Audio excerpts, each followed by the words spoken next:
Selamat pagi Bapak Ibu dan rekan-rekan sekalian, kita bertemu lagi di dalam doa pagi di hari Sabtu tanggal 31 Agustus 2024. Semoga kita semua berada dalam keadaan yang baik dan sehat selalu.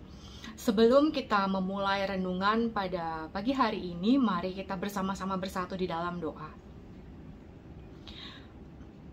Bapa di dalam surga, kami sungguh bersyukur untuk setiap penyertaan Tuhan, untuk setiap berkat Tuhan, kasih sayang Tuhan, kebaikan Tuhan di dalam hidup kami, yang kami yakin dan percaya tidak akan pernah berkesudahan. Dan kalau sebentar kami akan membaca firman Tuhan, merenungkan firman Tuhan, biarlah Tuhan yang mau menolong kami, satu persatu biarlah Roh Kudus yang bekerja di dalam hati kami, untuk bisa mengerti dan memahami akan firman Tuhan dan kehendak Tuhan di dalam hidup kami. Hanya di dalam nama Tuhan Yesus yang baik kami berdoa dan kami mengucap syukur. Amin. Bacaan Alkitab pada hari ini diambil dari Yohanes 18 ayat 28 sampai dengan 32 yang akan saya bacakan untuk kita semua. Sesudah itu mereka membawa Yesus dari Kayafas ke istana gubernur. Waktu itu dini hari. Mereka sendiri tidak masuk ke dalam istana itu supaya jangan menajiskan diri, sebab mereka hendak makan Paskah. Sebab itu Pilatus keluar mendapatkan mereka dan berkata, "Apakah tuduhanmu terhadap orang ini?" Jawab mereka kepadanya, "Jikalau ia bukan seorang penjahat, kami tidak menyerahkannya kepadamu." Kata Pilatus kepada mereka, "Ambillah dia dan hakimilah dia menurut hukummu sendiri." Kata orang-orang Yahudi itu, "Kami tidak diperbolehkan menghukum mati seseorang." Demikianlah supaya digenapi firman Yesus yang dikatakannya untuk menyatakan bagaimana caranya ia akan mati. Perikop yang barusan kita baca ini mengisahkan saat Yesus dihadapkan kepada Pontius Pilatus setelah ia ditangkap. Ada beberapa poin penting yang bisa kita renungkan, yaitu kita lihat para pemimpin agama Yahudi membawa Yesus kepada Pilatus dengan tujuan untuk memastikan hukuman mati baginya. Ini menyoroti bagaimana sebuah institusi agama terkadang dapat terlibat dalam ketidakadilan, terutama ketika mereka terasa terancam oleh kebenaran. Lalu kita juga melihat ketika Yesus ditanya oleh Pilatus, Yesus tidak serta-merta membela diri secara aktif. Dan ini menunjukkan suatu ketenangan dan kepasrahannya terhadap rencana Allah. Kadang dalam momen-momen yang sulit, keadaan yang sulit, di dalam begitu banyak masalah dan pergumulan yang kita hadapi, dengan perikop ini kita juga diajarkan seperti Yesus untuk bisa tetap tenang dan percaya pada rencana yang lebih besar. Lalu Pilatus bertanya, apakah kebenaran? Ini mencerminkan keraguan dan kebingungan manusia tentang apa yang sebenarnya benar itu apa. Yesus adalah kebenaran itu sendiri, dan dalam hidup kita seringkali kita perlu mencari dan memahami kebenaran dari sudut pandang spiritual. Dan Pilatus meskipun memiliki kekuasaan, ia merasa terjebak antara tuntutan rakyat dan juga kebenaran yang dia lihat di dalam diri Yesus. Ini menggambarkan tantangan yang kadang seringkali kita hadapi di dalam hidup kita, bagaimana membuat pilihan yang benar di dalam situasi yang sulit. Lalu, apa aplikasinya Yohanes 18 ayat 28-32 ini di dalam kehidupan Kristen? Ini memungkinkan kita untuk menarik beberapa pelajaran penting mengenai keadilan, kebenaran, dan sikap hati. Dan ada beberapa poin penting untuk bisa kita terapkan di dalam kehidupan kita sehari-hari. Yang pertama adalah mencari kebenaran. Seperti Pilatus bertanya tentang kebenaran, kita pun juga perlu merenungkan apa yang benar di dalam hidup kita.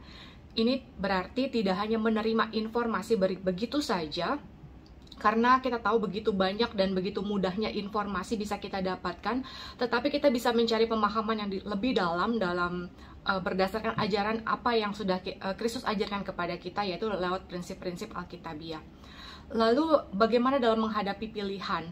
Ketika kita dihadapkan pada keputusan moral atau etis, kita juga berusaha mencari kebenaran yang sesuai dengan firman Tuhan, meskipun itu mungkin tidak mudah dan tidak populer. Lalu yang berikutnya adalah menjaga integritas dan juga kesucian. Berpegang kepada prinsip, kita lihat pemimpin agama Yahudi mempertahankan kesucian ritual mereka, meskipun tindakan mereka tidak adil.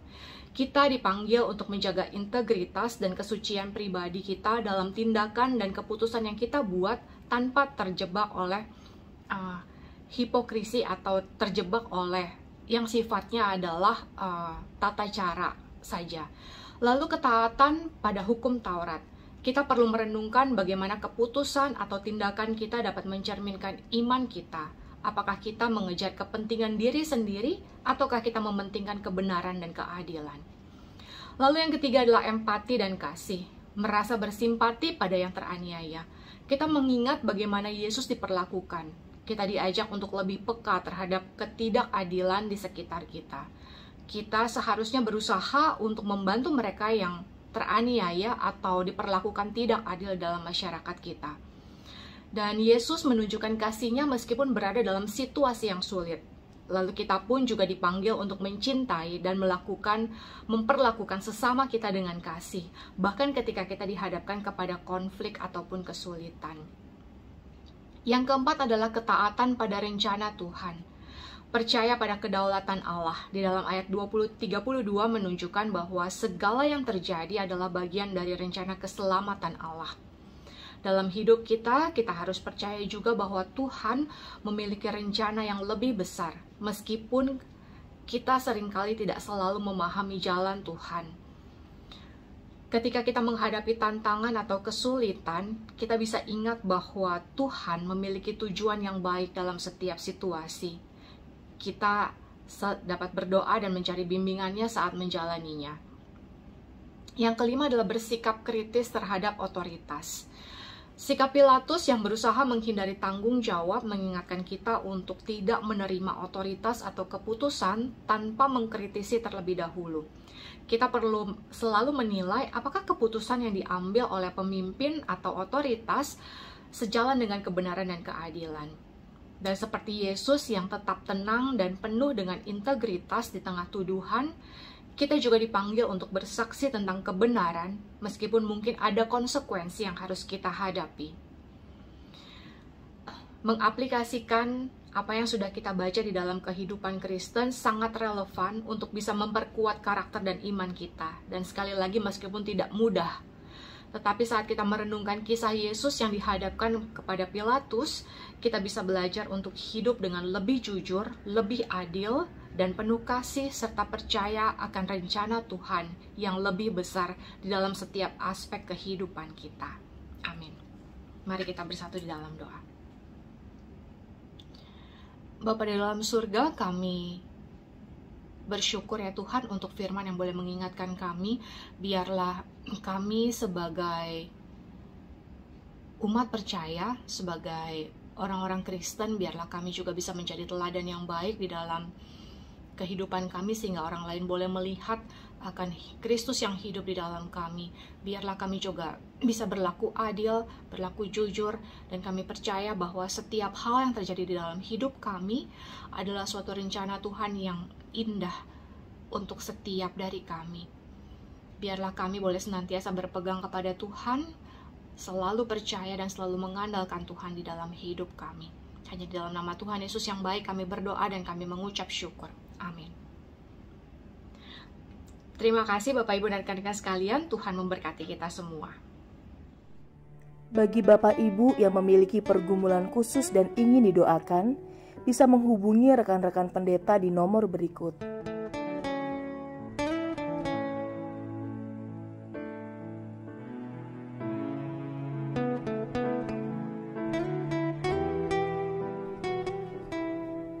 Tuhan Yesus memberkati.